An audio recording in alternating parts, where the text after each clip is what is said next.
Hi friends, at our channel আপোনালোকক স্বাগতম। আজি মই লৈ আহিছো notice regarding the recruitment in Kamrup Metro 9 vacant post in the District Legal Service Authority Kamrup Metro. Okay, so ইয়াতে মই discussion কৰিম আমাৰ post কেইটা কি আছে। Basically ইয়াতে 6টা post আছে, 6টা postত 9টা vacant আছে আৰু সেই vacant post খিনি fill up কৰিব by the District Legal Service Authority Kamrup Metro. গতিকে পোস্ট কেইটা কি হয় আপোনাৰ কোৱালিফিকেশন কি লাগিব কেতিয়া আপুনি এপ্লাই কৰিব লাগিব এই গটেখিনি ডিটেইলছ আমি ইয়াতে ডিসকাশন কৰিম সো फ्रेंड्स আপোনালোকে ভিডিওটো শেষলৈকে চাব আহক আমাৰ নোটিছটোত কি আছে গতিকে চাওক ইয়াতে কি আছে Kamrup metro recruitment 2021 9 vacancy District Legal Service Authority Kamrup Metro last date 15 days that means 15 days means from the date of issue of this notice যিদিনাখন এই নোটিছটো ইস্যু কৰিছে সেই ডেটৰ পৰা 15 ডেজৰ ভিতৰত আপুনি এপ্লাই কৰিব লাগিব গতিকে চাওক ইয়াত কি কৈছে District Legal Services Authority Kamrup Metro has released a notification for recruitment of 9 council office assistant data entry operator and office PN vacancy Interested and eligible candidates may apply here. So look, the first post is what? Chief Legal Aid Defense Counsel. First post hall Chief Legal Aid Defense Counsel. Our yata number of post vacant is 1. Yata is kune apply koribo. The age limit of the candidate not less than 35 years. That means the candidate should be at least 35 years of age. 35 years বয়স হ'ব লাগিব বা তাতকৈ বেছি হ'লে তাতকৈ কম হ'ব নোৱাৰে আৰু লগতে আপুনি চাব পাৰে এডুকেশনাল কোৱালিফিকেশনৰ আপোনাক লাগিব LLB along with practice in criminal law for at least 10 years LLB থাকিব লাগিব লগতে আপোনাৰ criminal law আপোনাৰ at least 10 বছৰ প্ৰেক্টিস থাকিব লাগিব তেতিয়াহে আপুনি এই পোষ্টত এপ্লাই কৰিব পাৰিব গতিকে হক সেকেন্ড নম্বৰ পোষ্টটো চাওমি Deputy Chief Legal Aid Defense Counsel আৰু ইয়াতে post vacant আছে দুটা number of post is 2 আৰু ইয়াতো age limit আমাৰ হল 35 years তকৈ কম হ'ব নোৱাৰে the candidate should be at least 35 years of age বা তাতকৈ বেছি হ'ব লাগিব আৰু educational qualification আপোনালোকে ইয়াতে চাব পাৰে LLB along with practice in criminal law for at least 7 years LLB degree থাকিব লাগিব লগতে কি কৈছে ক্ৰিমিনাল লত at least 7 year practice থাকিব লাগিব লগতে চাওক আপোনালোকৰ 3 নম্বৰ পোষ্টটো চাব পাৰে Assistant Legal Aid Defense Counsel আৰু ইয়াতে পোষ্ট ভ্যাকেন্ট আছে দুটা number of post is 2 and age limit not less than 30 years 30 বছৰতকৈ বয়স কম হ'ব নোৱাৰে and educational qualification আপোনালোকে চাব পাৰে LLB along with practice in criminal law for at least 3 years criminal law at least 3 years practice থাকিব লাগিব তেতিয়াহে 3 নম্বৰ পোষ্টত এপ্লাই কৰিব পাৰিব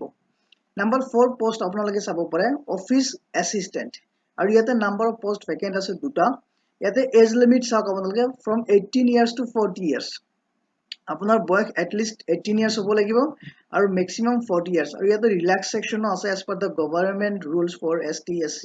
okay আৰু educational qualification আপোনাৰ কি লাগিব as a office assistant graduation along with 6 months diploma or certificate in computer with proficiency in MS Office, internet and email. Typing speed of 40 word per minute is desirable. So apuni graduate hobo lagibo jikono graduate hole hobo apuni arts or pora hole hobo commerce or pora hole hobo logote science or pora hole hobo kintu yate logote ki koise je apunar at least 6 mahor eta diploma certificate lagibo in computer okay লগতে কি কৈছে আপুনি MS office ভালকৈ জানিব লাগিব internet ইমেইলৰ বিষয়ে ভালকৈ জানিব লাগিব লগতে টাইপিং স্পিড 40 ওয়ার্ড হ'ব লাগিব per minutes next number post 5 সক receptionist come data entry operator আৰু ইয়াতে number of post আছে 1 আৰু ইয়াতো age limit একে আছে অফিস অ্যাসিস্ট্যান্টৰ নিচিনাই 18 years পৰা 40 years relaxation applicable হবে as per the government rules for SC ST you know ইয়াতে educational qualification same আপুনি graduate হ'ব লাগিব লগতে 6 মাহৰ আপোনাৰ diploma থাকিব লাগিব in computer with proficiency in MS Office internet and email as well as computer hardware operations next number 6 post that is eta post vacant আছে office peon আৰু ইয়াতে age limit একে 18 years to 40 years and educational qualification 10th pass হ'ব লাগিব গতিকে আদাৰ requirements খিনি আমাৰ কি আছে আদাৰ ৰিকুৱাৰমেণ্টছ আমি চাব পাৰি for applying to this post the candidate should be must be an Indian citizens candidate আমাৰ ইণ্ডিয়ান চিটিজেন হ'ব লাগিব as per the article 5 to 10 of the Indian Constitution selection প্ৰচেছটো চাই ল'ব পৰা আপোনালোকে list of eligible candidates date time and venue and mode of conducting the selection procedure will be published in the official website of DLSA Kamrup that is www.kamrupjudiciary.government.in আপোনাৰ কোনবিলাক candidate eligible হ'ব date time venue and mode of conducting selection এই গোটেইখিনি details আপোনালোকে এই ৱেবছাইটটোত পাই যাব ইয়াতে চাওক no individual call letters will be issued কোনো ক্যান্ডিডেটকে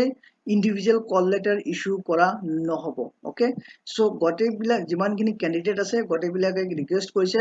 they should visit the website www.kamrupjudiciary.government.in then how to apply sabo pare duly filled applications on standard form of application Assam Gazette Part 9 along with self-attested photocopies of the relevant testimonials and 2 copies of recent passport size photographs should be addressed to the Secretary District Legal Services Authority Kamrup Metro District and Session Judges Court Campus Panbazar Guwahati 01. The name of the post should be clearly mentioned at the top of the envelope. Providing of contact numbers with email ID are compulsory. So, ইয়াতে এটা বস্তু গম পালো যে আপুনি কেনেকৈ apply কৰিব পাৰে আপুনি অনলাইন এপ্লাই কৰিব নোৱাৰে ইয়াতে আমি গম পালো যে আমি অফলাইন এপ্লাই কৰিব লাগিব আৰু অফলাইন এপ্লাই কৰা আপোনাৰ এড্ৰেছটো দি দিছে লগতে আপুনি কি ডকুমেন্টছ এটেষ্ট কৰি দিব লাগিব আপোনাৰ ফৰ্ম আসাম গেজেট পাৰ্ট 9 যিখন আছে হেটো আপুনি ফিল আপ কৰি লগতে আপোনাৰ যিবিলাক টেস্টমনিয়েল সাৰ্টিফিকেট আছে হেবিলাকৰ ফটোকপি সেলফ এটেস্টেড কৰি দিব লাগিব লগতে 2 copies passport size recent photo দিব লাগিব আৰু এড্ৰেছটো আপোনাৰ দিয়া আছে লগতে কৈছে এনভেলপৰ ওপৰত আপোনাৰ এড্ৰেছটো তাৰ পিছত আপোনাৰ post office contact numbers email id এই বস্তুখিনি কম্পালসৰি হয় ধুনিয়াকৈ আপুনি লিখি দিব লাগিব then ইয়াতে কি আছে application to receive কৰিব within 15 days from the date of notice okay আৰু application receive কৰিব till 4 pm of every working days যিমান দিন working days আছে 4 বজা লৈকে গধূলি আপোনাৰ application form to receive কৰিব so friends এই হল আমাৰ কামৰূপ মেট্ৰৰ notice খিনি requirement in Kamrup Metro not a vacant post আছে যদি আপোনালোকে এলিজিবল হয় as per the qualifications আপোনালোকে এপ্লাই কৰিব পাৰে যদি আপোনালোকৰ ইনফৰমেশনটো ভাল লাগিছে প্লিজ লাইক কৰিব শেয়াৰ কৰিব